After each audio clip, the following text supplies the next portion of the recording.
Assalamualaikum warahmatullahi wabarakatuh. Bismillahirrahmanirrahim. Bagaimana kabar Anda dan keluarga hari ini? Semoga sehat, sukses dan dalam lindungan Allah Ta'ala selalu. Amin. Sebelum lanjut jangan lupa tekan like, share dan subscribe. Dukung terus channel Istiqomah ini, untuk berbagi kebaikan info Islami, guna meningkatkan iman dan takwa kita kepada Allah Ta'ala serta untuk bekal alam kubur dan akhirat kita nanti.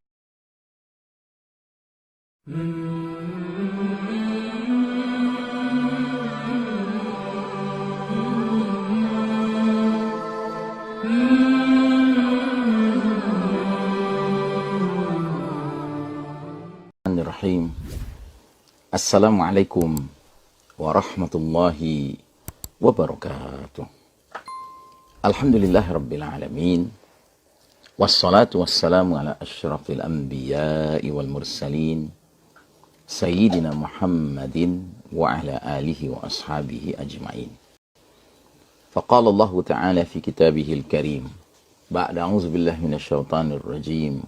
يا أيها الذين آمنوا اتقوا الله حق تقاته ولا تموتن إلا وأنتم مسلمون.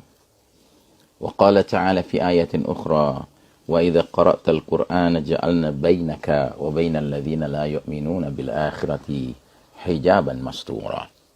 أما بعد, kami akan mengangkat sebuah hadis berkenaan dengan alamatus sa'ah, tanda-tanda akhir zaman atau tanda-tanda mendekatnya kiamat, yang disampaikan oleh sahabat Abu Hurairah radhiyallahu anhu. Abu Hurairah radhiyallahu anhu berkata bahwasanya Rasulullah sallallahu alaihi wasallam bersabda, "Walladzi nafsi biyadihi la tadhhabu ad-dunya hatta ya'ti 'ala an-nasi يوم لا يدري القاتل فيما قتل ولا المقتول فيما قتل فقيل كيف يكون ذلك قال الهرج القاتل والمقتول في النار." Demi zat yang jiwaku berada dalam genggamannya, dunia ini tidak akan musnah sehingga orang-orang saling bunuh satu sama lain tanpa mengetahui apa penyebabnya. Demikian juga orang yang dibunuh, dia tidak tahu apa penyebabnya sehingga dia harus dibunuh. Maka ditanyakanlah kepada beliau Nabi Muhammad sallallahu alaihi wasallam, bagaimana mungkin hal itu bisa terjadi? Nabi sallallahu alaihi wasallam menjawab, itulah al-harju, yang membunuh dan yang dibunuh sama-sama berada di dalam neraka. Hadis riwayat Imam Imam Muslim nomor 2908 dalam bab Al-Fitan. Jadi saudaraku rahimakumullah, di antara tanda-tanda akhir zaman ialah fenomena manusia saling berbunuhan. Namun uniknya, baik yang membunuh maupun yang dibunuh sama-sama tidak mengerti apa sebabnya dia harus membunuh, apa sebabnya dia dibunuh, ya. Dan kalau kita lihat spektrum kemungkinan peristiwa seperti ini terjadi, dia bisa dimasukkan dalam banyak kategori permasalahan. Contoh, peperangan. Di akhir zaman ini banyak sekali bentuk peperangan yang tidak jelas tujuannya apa, atau yang pasti tujuannya bukan li'i'la'i kalimatillah, untuk meninggikan kalimat Allah, sehingga saling berbunuhan antara dua pihak pasukan itu sama-sama mengejar sebab-sebab duniawi. Nah, sudah barang tentu bentuk pembunuhan di sini menjadi suatu perkara yang besar sekali kemungkinan pembunuhnya maupun yang dibunuhnya sama-sama masuk neraka. Jadi ini fenomena yang sangat banyak terjadi, terutama semenjak kita hidup di babak yang paling kelam dalam sejarah umat Islam ini, babak kepemimpinan mulkan jabriyatan, para penguasa yang memaksakan kehendak mereka. Zaman di mana sistem iman dan tauhid sudah tidak tegak lagi, tetapi justru yang tegak adalah tatanan kehidupan yang berfondasikan kekufuran dan kesyirikan. Sehingga berbagai bangsa seolah-olah berlomba-lomba membanggakan kebangsaannya masing-masing, nasionalismenya masing-masing, bendera kelompok suku etnisnya masing-masing. Padahal di dalam Islam ada larangan dari Nabi SAW. Man qatala ala asabiyatin, barang siapa yang berperang di atas bendera fanatisme kelompok, mau itu kelompok karena suku kah, etnis kah, karena kesamaan profesi kah, atau apapun, asalkan bukan karena Allah Ta'ala, maka ini adalah bentuk kematian yang sia-sia. Na'udzubillahi min dzalik. Karenanya saudaraku rahimakumullah, kita harus waspada. Di zaman seperti sekarang ini, apapun bisa terjadi berkenaan dengan proses pembunuhan atau yang dibunuh. Ya. Contoh lain lagi adalah mereka-mereka yang pekerjaannya menjadi hitman. Hitman itu artinya pembunuh bayaran. Orang yang menjadi pembunuh bayaran adalah seseorang yang bekerja karena dibayar. Dan kerjanya apa? Membunuh. Mencabut nyawa manusia. Na'udzubillahi min dzalik. Ya, walaupun hakikat pencabutan nyawa itu hanya bisa terjadi atas kehendak Allah Ta'ala, dan yang melakukannya adalah malaikat maut.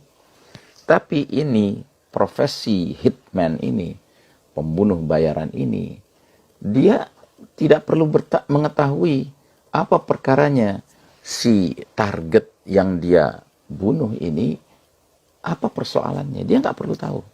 Yang penting dia tahu data-datanya, identitasnya, alamatnya, lokasinya di mana, kebiasaannya apa, dia pelajari, ya kan, kemudian dicari peluang untuk bisa membunuhnya. Nanti selesai, dia laporkan kepada yang menyuruhnya, lalu yang menyuruhnya itu akan memberi bayaran. Dan kadangkala bayarannya itu besar sekali, ribuan dolar, puluhan ribu dolar kadangkala, tergantung jenis manusia yang menjadi sasaran target pembunuhannya. Sementara yang dibunuh juga berada pada posisi yang bukan berarti dia orang baik-baik saja. Boleh jadi memang yang dibunuh itu orang yang sudah banyak juga melakukan kejahatan-kejahatan, ya, sehingga dia punya musuh, yang musuhnya itu tidak suka dengan dirinya tetap bisa berkeliaran dengan seleluasa begitu. Ya. Nah, jadi saudaraku rahimakumullah, ini juga salah satu bentuk, ya, fenomena akhir zaman, yaitu pembunuhan. Gitu. Bahkan yang tidak kalah mengerikannya adalah jika sudah menyangkut, ya, bioweaponry, pembunuhan dengan menggunakan senjata biologis. Ya, kita tahu sekarang ini banyak bentuk-bentuk pembunuhan melalui suntik misalnya. Ya, sampai ada istilah suntik mati, ya, suntik mati. Nah, kita benar-benar terutama kita yang tidak mengerti sains di balik biologi, kimia, ya kan, atau chemistry, kimia, ini kita tidak tahu. Padahal boleh jadi apa-apa yang sedang digalakkan justru sesuatu yang berpotensi mendatangkan kematian. Nah, yang lebih cilakanya lagi, mereka yang terlibat dengan biological weaponry ini seringkali mengira dirinya sedang berbuat kebaikan. Ya, karena mereka yang membuat biological weaponry ini telah berhasil membangun opini, mindset, bahwasanya apa yang mereka produksi ini adalah untuk kebaikan manusia. Dan ini yang diibaratkan di dalam surah Al-Baqarah ayat-ayat awal. Ya, jika dikatakan kepada mereka la tufsiduna fil ard, jangan berbuat kerusakan di muka bumi, mereka malah menjawab, innama nahnu muslihun, sesungguhnya kami ini orang-orang yang berbuat kebaikan, perbaikan.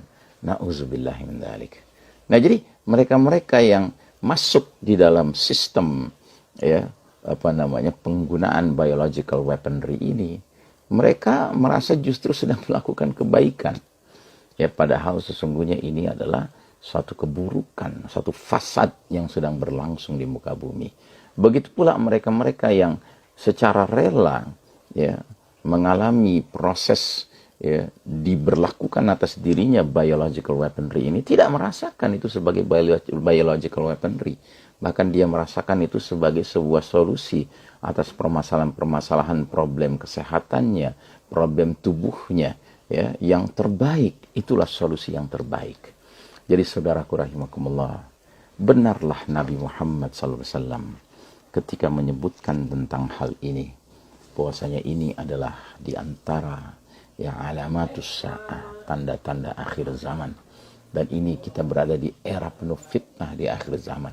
Semoga Allah Ta'ala melindungi kita dari keterlibatan di dalam melakukan ya hal-hal yang menyebabkan diri kita ini entah dibunuhkah, apalagi membunuh, ya. Makanya dalam Islam itu harus dipastikan bahwa pembunuhan itu kalaupun dibenarkan, dia haruslah alal haq, ya. Berjuang, berperang di jalan Allah Ta'ala, pembunuhan karena Allah Ta'ala, itu yang dibenarkan. Tapi kalau bukan pembunuhan karena Allah Ta'ala, sudah barang tentu itu namanya pembunuhan bi ghairi haqqin, tanpa alasan yang dibenarkan oleh kebenaran, dan itu akan mendatangkan ya murka Allah Ta'ala, azab bagi pelakunya di akhirat kelak nanti.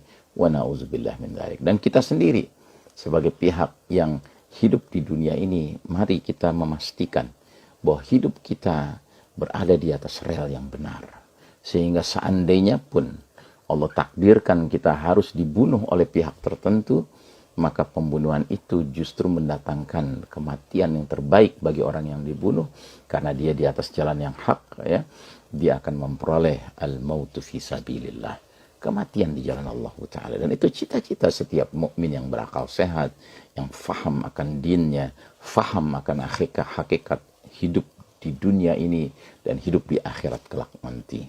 Wassallallahu ala nabiyyina Muhammadin wa ala alihi wa ashabihi ajma'in. Wassalamualaikum warahmatullahi wabarakatuh.